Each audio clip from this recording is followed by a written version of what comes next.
You know that feeling?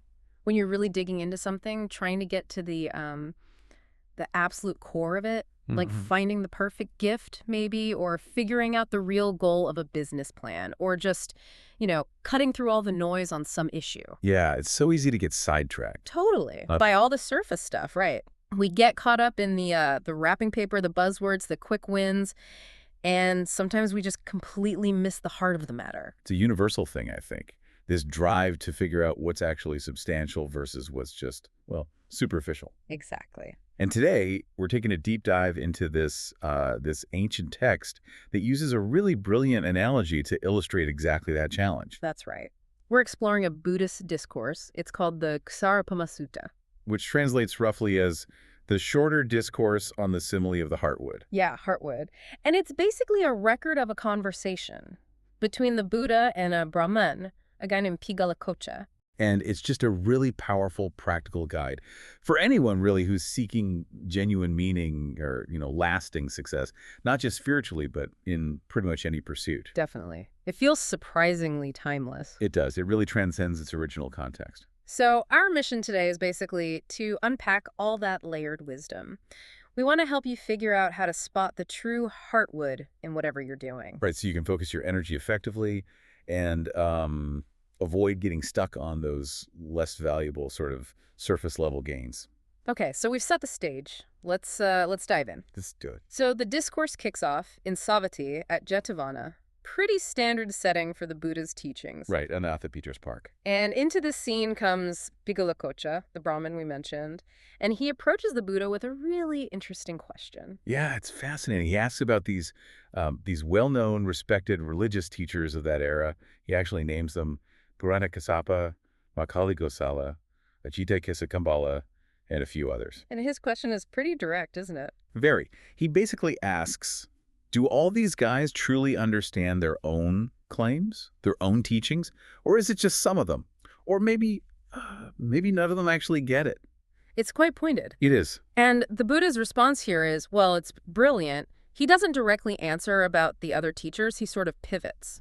He essentially says, look, enough with that, Brahmana. Let's talk about the Dhamma instead, my teaching. Listen up. Right. So he immediately shifts the focus away from judging others externally and towards internal understanding, his own framework. Which is a crucial move, because what it does is it immediately raises a question for you, the listener. How do you figure out the true value or purpose of different ideas or methods or even careers in your own life? Yeah, that's the real takeaway there. Exactly. This deep dive, it won't give you a checklist of right answers, but it will offer a pretty powerful framework for asking the right questions. Okay, so how does he explain this? He uses this core analogy, right? The tree. Yes, the central simile. He says, imagine someone goes into a forest. They need wood, but not just any wood. They need the essence, the sara, the heartwood of a great standing tree. Okay. And this is where we meet the misguided seekers. The first person comes along, sees the tree, and just cuts off the branches and leaves. Just the leafy bits. Yeah. And they think, great, got it. This is the essence. But, anyone observant would immediately see, well, that's a mistake. Branches and leaves won't serve the purpose you need heartwood for. Right. It's like focusing only on, I don't know, the superficial stuff in a project, like the font on the report, maybe, or how many likes the post gets, missing the actual strategy. Spot on. Then another person comes along, they go a bit further, they take the outer bark, and they think that's the essence. Still wrong. Still wrong, not serving the true purpose. Or maybe they take the inner bark, still missing the point. These are maybe the foundational steps, important, sure, but not the ultimate goal. Like following procedures, but not really getting the mission behind them. Exactly. Then we get someone who takes the sapwood. It's closer, right? Looks more like real wood, but they mistakenly believe it's the true essence. Okay, still not quite there. Still not there. And the text describes each of these people as someone in need of essence, seeking essence, searching for essence. They want the real deal. But crucially, they fail to find it, or maybe even to recognize it when they see it. This is like maybe getting a certain level of skill, finishing a training course, and thinking, okay, I've mastered it now. Right, when there's actually a whole deeper level of insight or expertise still to unlock. But then finally, there's the true seeker. Yes. This person understands. They cut away everything else, the leaves, the bark, the sapwood. They take only the heartwood, the sarad, They know this is the essence. And an observant person confirms it. This will work for what Heartwood is needed for. Exactly. So the analogy sets up this really clear distinction. Superficial stuff, intermediate benefits, and then the ultimate, most valuable core. It's a powerful image. Gives us a sharp lens to look at our own efforts, doesn't it? It really does. Are we settling for leaves or bark when we should be aiming for the heartwood? So the Buddha then takes this tree analogy and applies it directly to the spiritual journey. Right. Specifically, the journey of a family man, a Cūڵasāropamasuttaṃ, who, out of faith, leaves the household life for the homeless life, becomes a renunciant, like a monk. And their motivation for doing this, it's pretty profound. Oh, absolutely.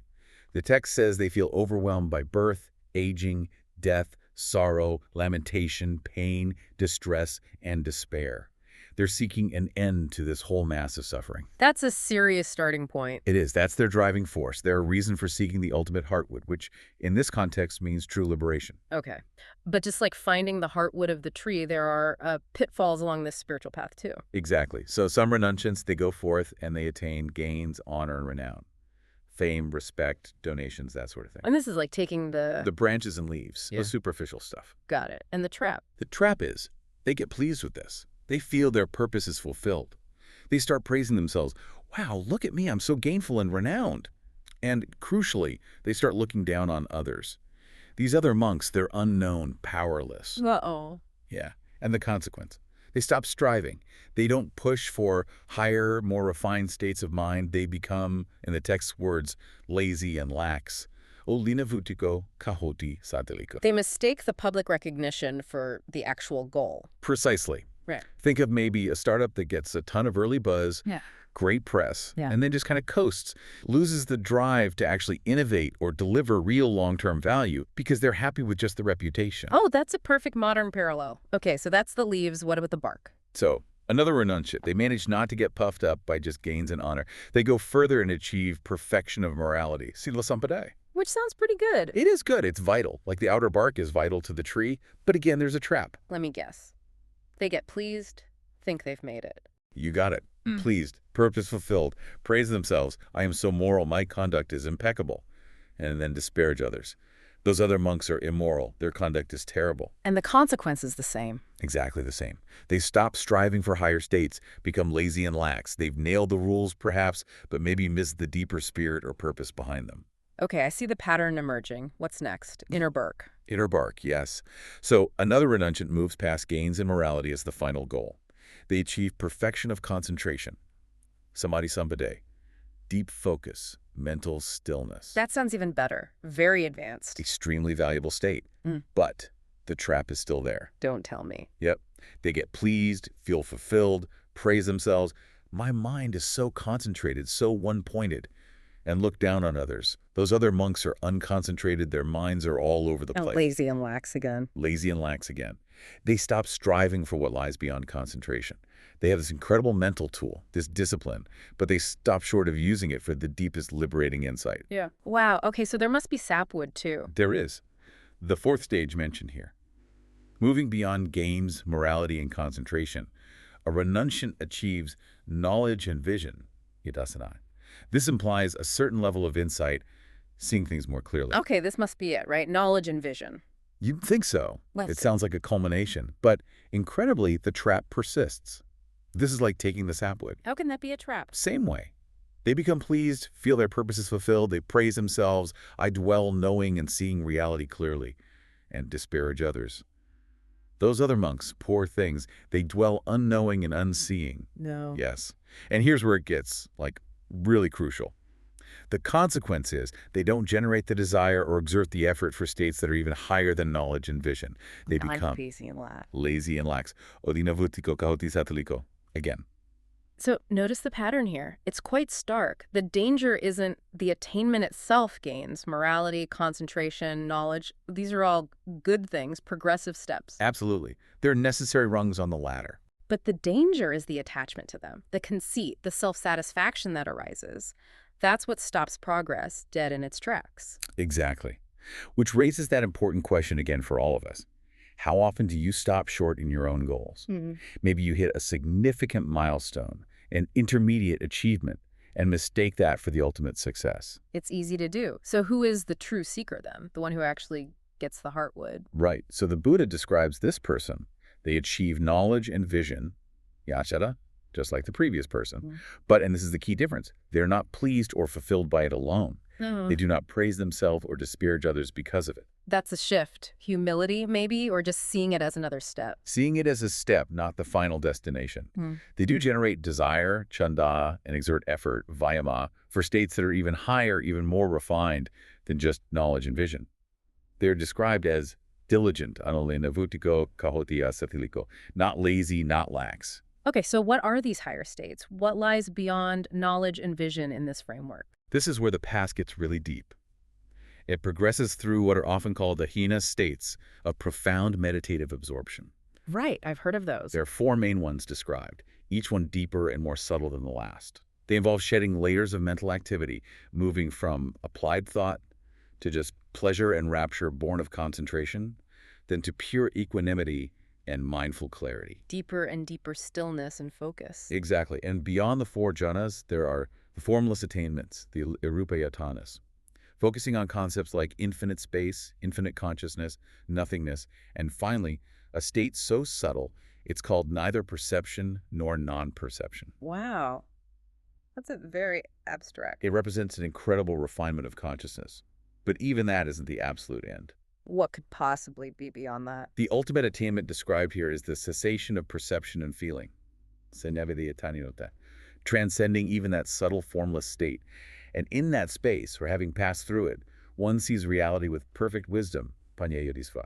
And their asava, the deep-seated spiritual taints or cankers, like sensual craving, craving for existence, and fundamental ignorance, these are utterly exhausted, destroyed. Asava parikehonti. That is the heartwood. That is the heartwood. Taking it, knowing it's the true essence, which will serve its ultimate purpose, the end of suffering. So the Buddha's final declaration on this point is just crystal clear, isn't it? Absolutely unambiguous. He states that the whole point of the spiritual life, the brahmacharya, is not ultimately for the sake of gains or perfecting morality or achieving deep concentration or even attaining knowledge and vision by themselves. Important as those might be as steps. Important as steps, yes. But the true purpose, the essence, the final goal, the heartwood is unshakable liberation of mind, akuppā cetovimutti, freedom that cannot be shaken. It's such a profound roadmap. It carefully distinguishes between the necessary steps, the beneficial outcomes along the way, and the ultimate, truly transformative goal. It keeps pushing us to look beyond whatever stage we're at, no matter how impressive it seems. So what about Pingalakoccha, the Brahmin who asked the initial question? How did he react to all this? He was completely won over. The text says he expressed deep admiration, exclaiming, Abkanta Bogatama. Excellent, Master Gautama. Excellent. He got it. He totally got it. So much so that he immediately asks to be accepted as a lay follower, taking refuge in the Buddha, the Dhamma, and the Sangha for the rest of his life. So his understanding shifted completely, from just asking an intellectual question about other teachers. Right. To making a deep personal commitment based on the profound wisdom he just heard. He basically found his direction, his heartwood, in that teaching.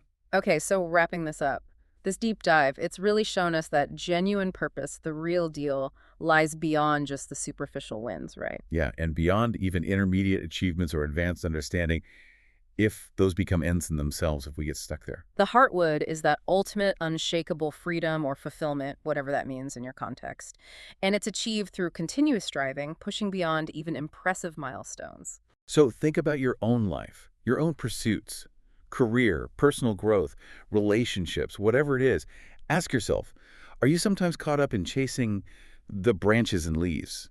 Things like reputation, status, external validation. Or maybe the bark, just following the rules, ticking the boxes without connecting to the deeper purpose. Or even the sapwood, like gaining a lot of knowledge or skill, but not really letting it transform you or applying it for the deepest impact. This ancient wisdom is such a great reminder, isn't it? To keep our eyes focused on the true, most valuable heartwood of whatever we're putting our energy into. It really is. So maybe a final thought to leave you with. Yeah. What seemingly valuable bark or sapwood are you currently pursuing in your life? And what might be the true heartwood, the deeper essence, the ultimate goal that lies beyond it? Just waiting for you to unearth it.